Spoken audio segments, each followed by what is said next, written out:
Hey, everybody. Hello. Hello. Hey, welcome to our new Blueprint for Freedom series. Course, class. Yeah, really excited. Mm-hmm.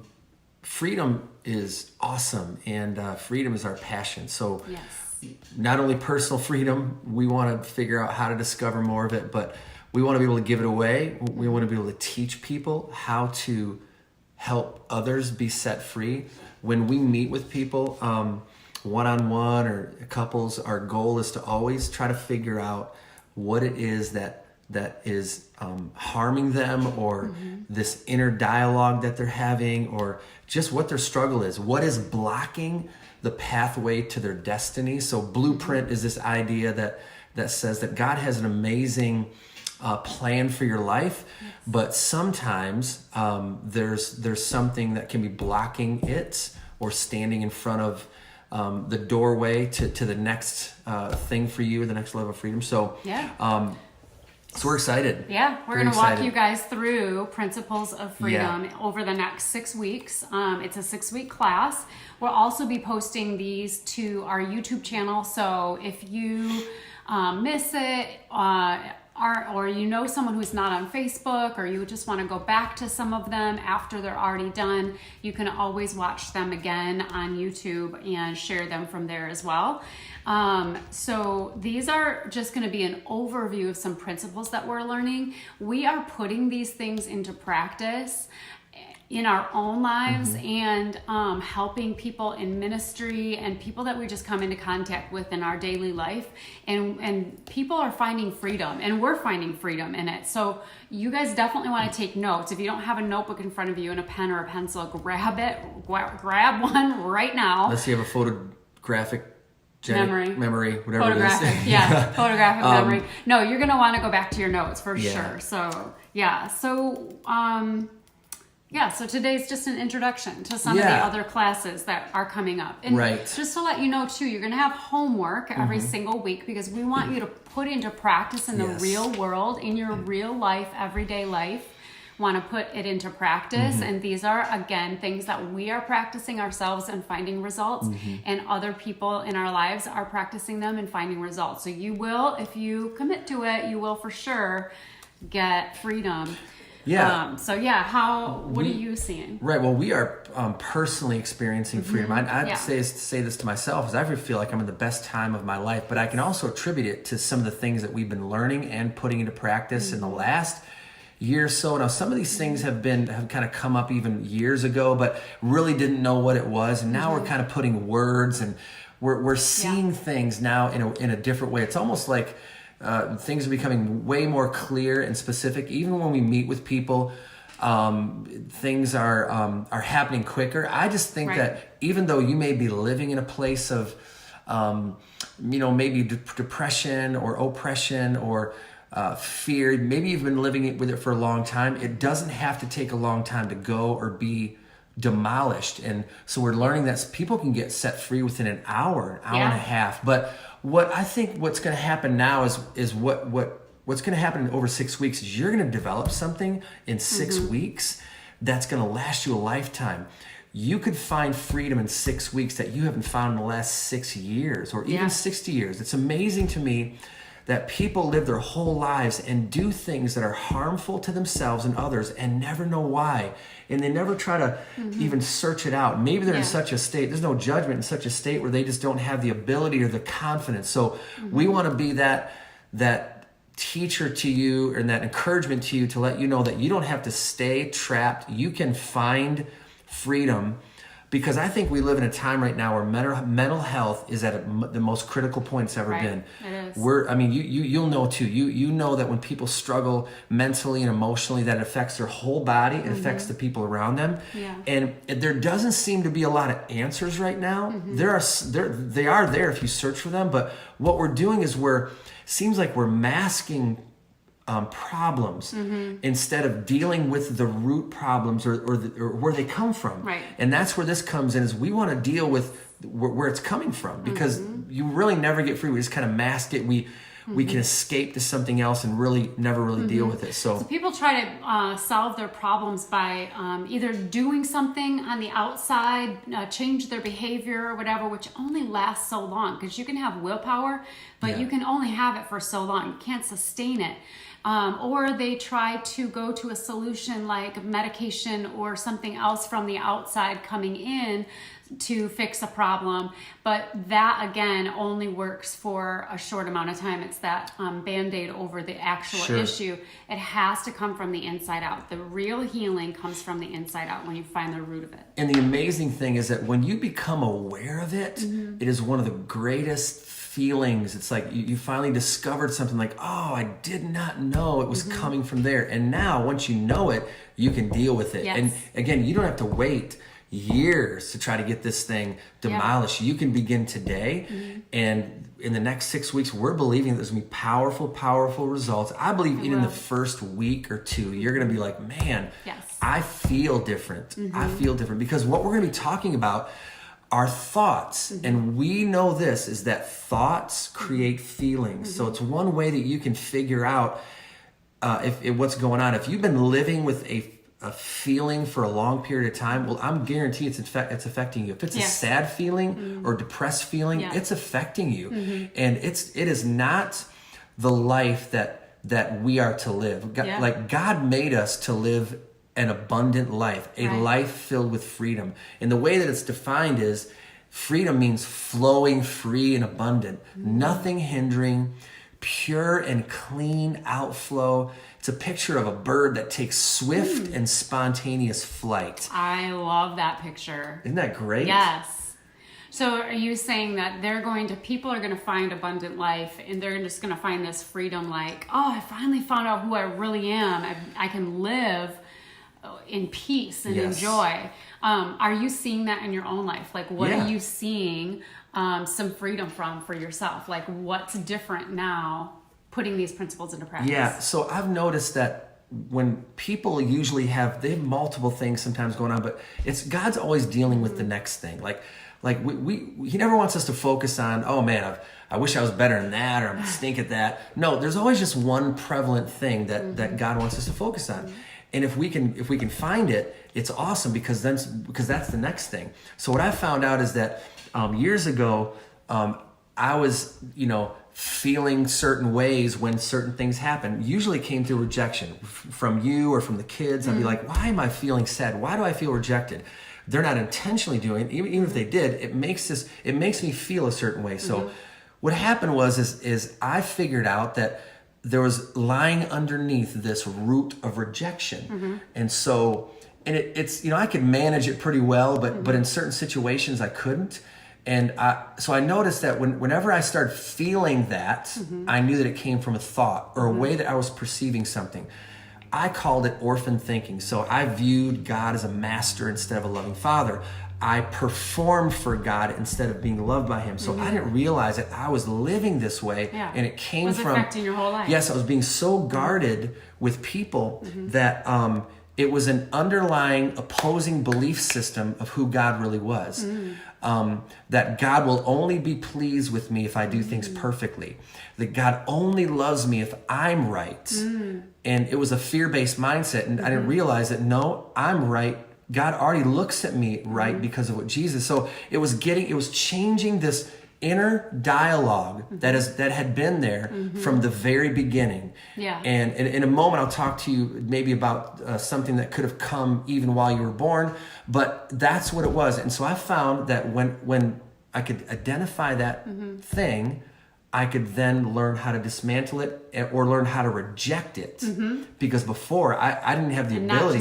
Not just to react on it. Yeah. So you, through different things that happen through life, you had this orphan thinking. You saw God a certain way, and with your head that that's not true about Him, like who God is, and also who you are to God. You had a false view of who you are to God, or just who you are.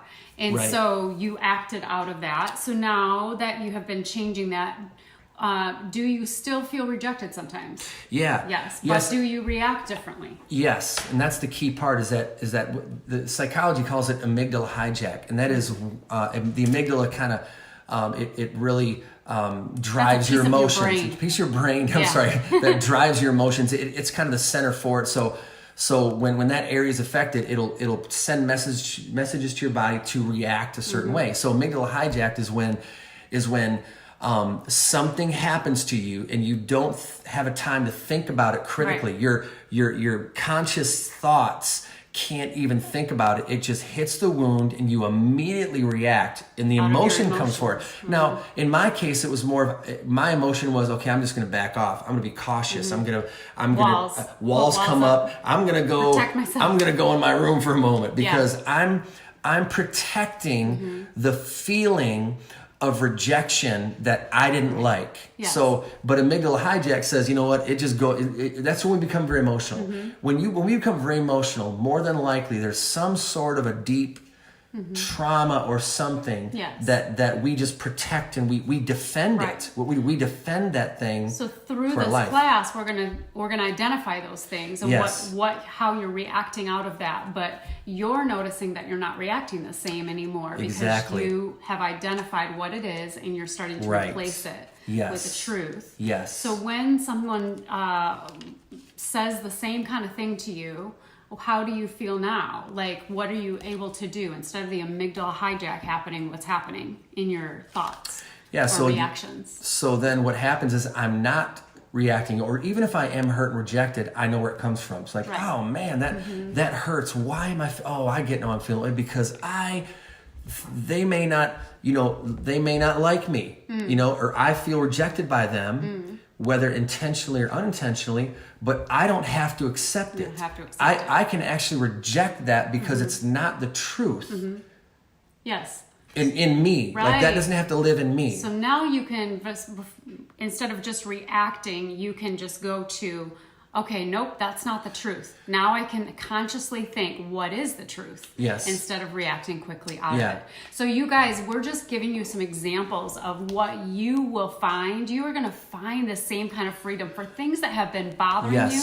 You've been feeling trapped and stuck your whole life in a cycle that's negative and it's hurting you and it's difficult and it's affecting your entire life.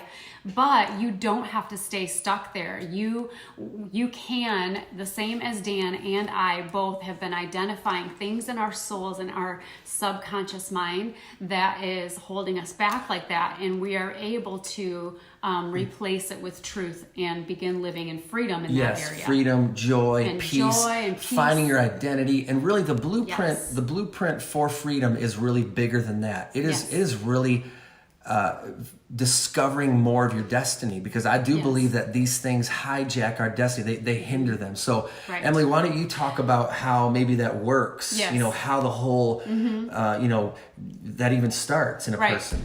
Yeah, so we want to encourage you to really commit to all 6 weeks of this because we do want you to find freedom, but each week builds on the next week. And like I said, we're going to give you homework that puts it into practice. So it's very important that you stick with us for the full 6 weeks. And if you think about it, 6 weeks out of your life to change maybe the next 60 years is so small. It's a small commitment to make. Just that you would join us, at least watch the replay if you can't make it to the live videos. And also, I'm not responding to any of your comments because in order to not be distracted, I swipe the comments off. So we will respond to you later if you have questions or comments or anything. And we do want these to be interactive. Here is one fist pump for all of you. There you go. Welcome. We're so glad you're here. Yes. So I'm sorry if I'm not ignoring you. I just want you to know that. So commit to it. And then in the next 6 weeks, we're going to go through each week. We're going to go through one step of the process that we have learned that will get you free from some of the stuff that's been holding you back. So I'm going to show you in a very simple way, like how your mind works, and how why you might feel stuck in some areas of your life. You might feel some pain coming up in some areas of your life. So grab a blank sheet of paper, just rip it out of your notebook if you have to, and draw 3 circles on it. like this, like a snowman, okay? Just draw like a snowman. I know my bottom circle, this one was too big, so I didn't have room for this one to really be a circle, but that's okay. Draw 3 circles, okay. So this top circle is a picture of your conscious mind. So next to it, just write conscious mind. I just wrote conscious next to it, okay. That's your conscious mind. Now, what happens in the conscious mind is everything that you see and hear and experience, ideas that are coming at you, which in this information age, we have thousands, I mean, tens of thousands of ideas coming at us all the time, every single day. They come into your conscious mind, like into your brain, and it acts like a gatekeeper or like a filter. Like a filter to be able to say yes to some things. Yes, I want to believe those things, or I want to think about those things, or it can say no to some things. Like, no, I don't want that to be a belief in my life or whatever. So things that you will see, hear, think about on a regular basis and experience repeatedly, like over and over, something that you are taking in to your conscious mind, they will go down through that filter into your subconscious mind. So write subconscious next to this. This is your subconscious mind. Sub meaning beneath. So you got your conscious mind, sub beneath. Sub is beneath. I like to say like it's right here, like my soul. You know, it's like my soul. Sure. Okay, so conscious mind. Things that it becomes something you believe. So write the word believe inside the subconscious mind. Okay? If you see it, hear it, think about it, experience it repeatedly, or it's one big traumatic event that has a strong emotion attached to it, then it will enter through that filter of your conscious mind. It'll enter into your subconscious and it becomes something you believe. Once those ideas are in your subconscious mind, so here's a bunch of stuff coming at you in your conscious mind, happens over and over, or maybe it's a big traumatic thing, goes into your subconscious, you believe it. Once it's in your subconscious, then you begin acting on, goes down here, this is your body. You can write that next to this body, meaning your body is your words and actions. And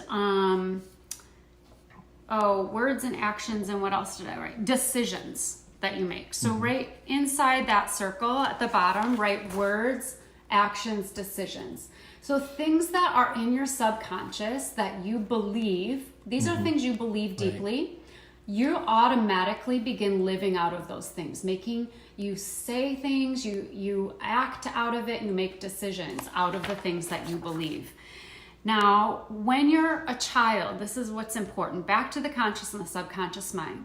When you're a child or you're an adult and something traumatic happens, especially when you're 0 to 7 years old, your mind is very open. It's very like a sponge, just what do you call it? What's the word? Like it's a very impressionable.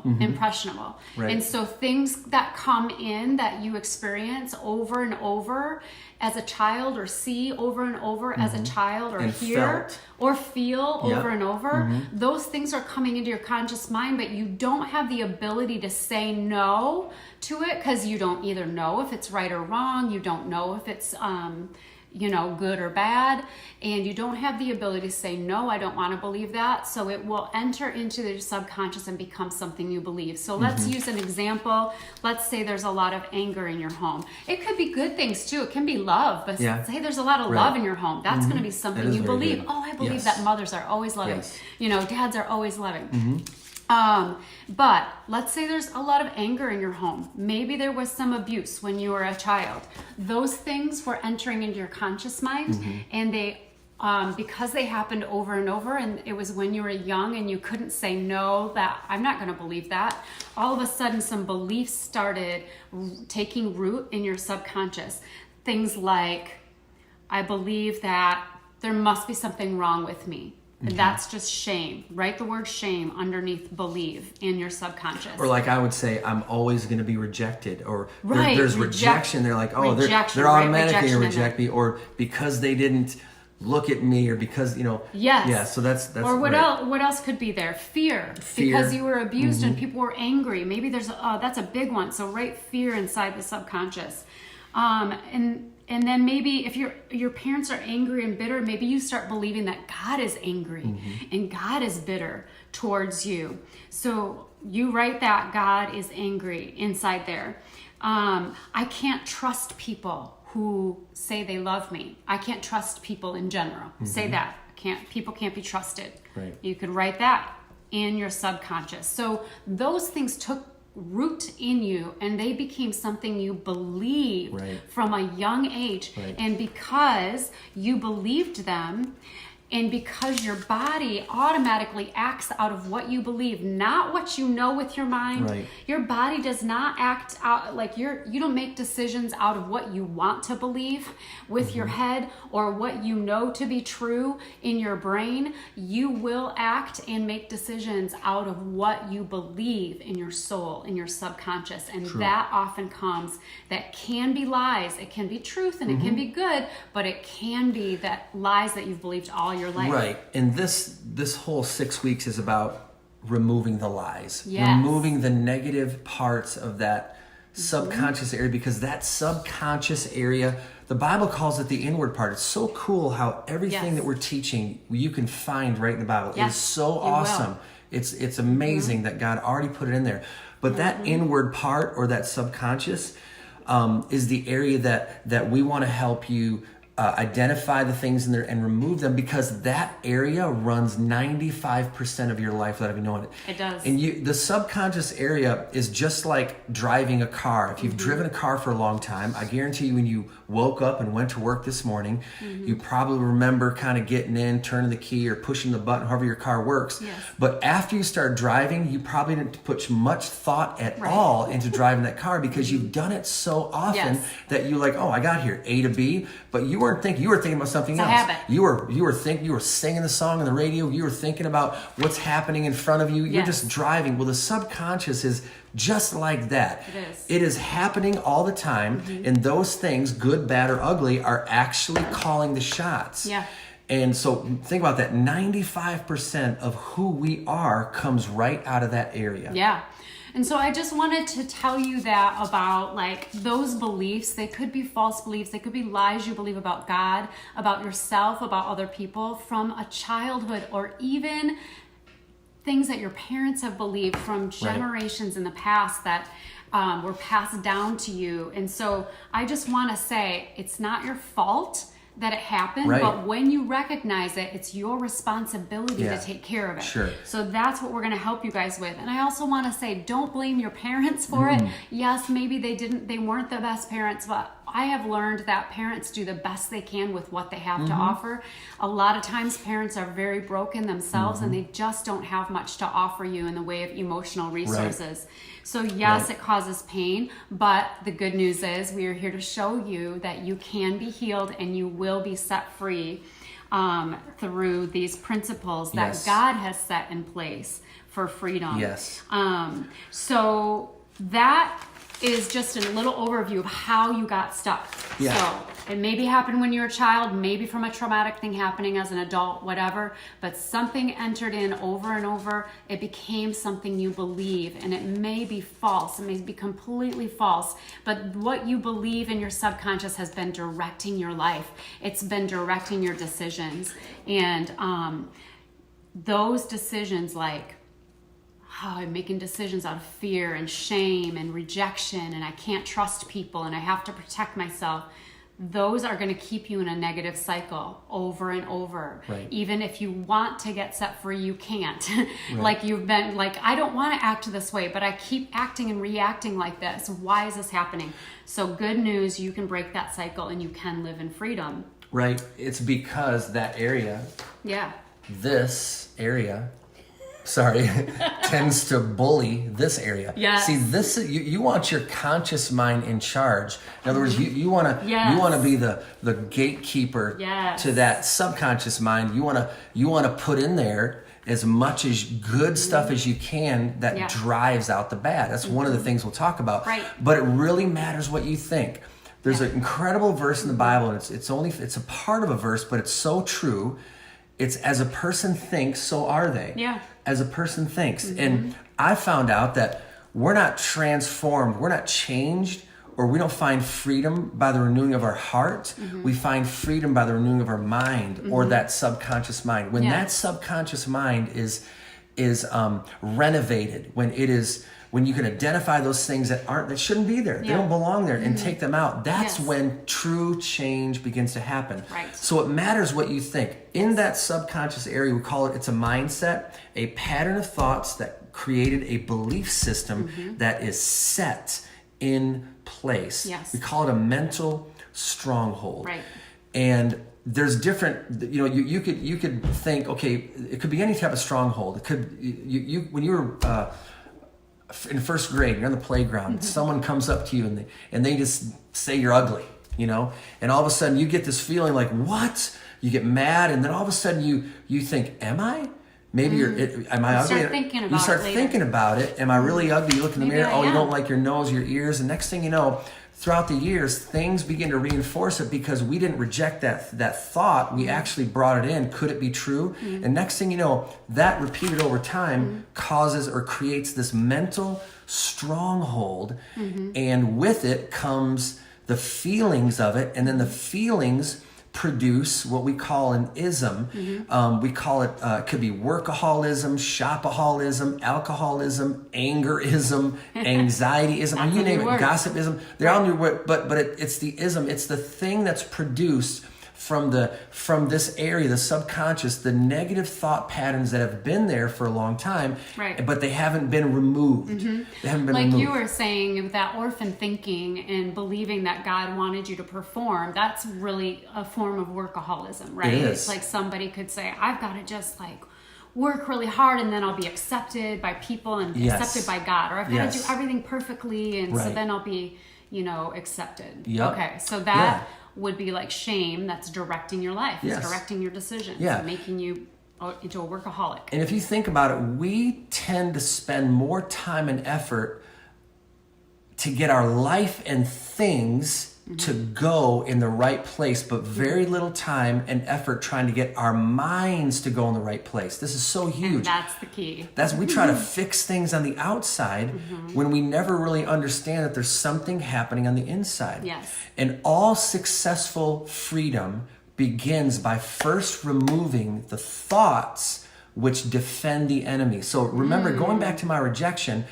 when I felt I was going to be rejected or was rejected, the wall would go up and I would defend it. Right. Even though God would want to heal it, he wants that removed, but I would defend it because I don't want to feel the effects of it. Right.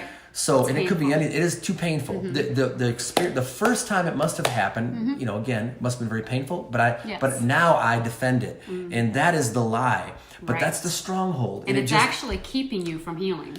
If you keep putting walls up to Yes. protect yourself from rejection, it's going to keep you from being healed of rejection. And what happens, it creates an inner dialogue that produces an outer dialogue that literally produces our life. Because thoughts produce words, words produce actions, actions produce habits, and which produces our life. Like you said, it drives 95% of the area is driving our life. We don't even know it. You don't even realize it. Yes. No. So we're going to start realizing. Yes. So we're about finishing up here, but we want to give you a little overview of what's coming. There's some powerful stuff coming and some powerful methods that you're going to find that come right from the Bible. It's awesome. God is so great. Yep. He's so awesome. You got to dig for these things, but they're right there. When you see them, you're like, oh my goodness, it's been there the whole time. There it is. And when you find it, you discover it, and you put those things in practice, you're going to find more and more freedom. And not only freedom, you're actually going to start discovering who you are. Yes. And you're going to discover more of the abundant life that Jesus wants us to live in. That's soaring like a bird, freedom, joy, peace. kind of life. So we have, just to wrap up, because this is again just an introduction, getting you ready for what we're going to be teaching you. We have a little bit of homework for you guys for this week. Yeah. So write this stuff down. There's 2 little pieces of homework for you. Right. The first thing, write on your paper these words, write them in a row like a grocery list. Write them down underneath each other, okay? These are areas of your life, and you're gonna rate yourself 1 to 5 how you're doing in that area, just like how you're feeling, I guess, how you're emotionally doing, how you feel like your life is going. Yes, and now you must be very brutally honest in this with this thing. This is very key that you rate it the way that you feel it. Yes. Yes. So the first one, just write down spiritually. Then the next one is emotional, or emotionally, however you want to say that. The next one is physically, like that would be your health, you know, and physical health and that kind of thing. And then the fourth one would be relationally. In your relationships, could be your marriage, could be with your children, could be with your friends, whatever it is, relationally. And the last one is financially.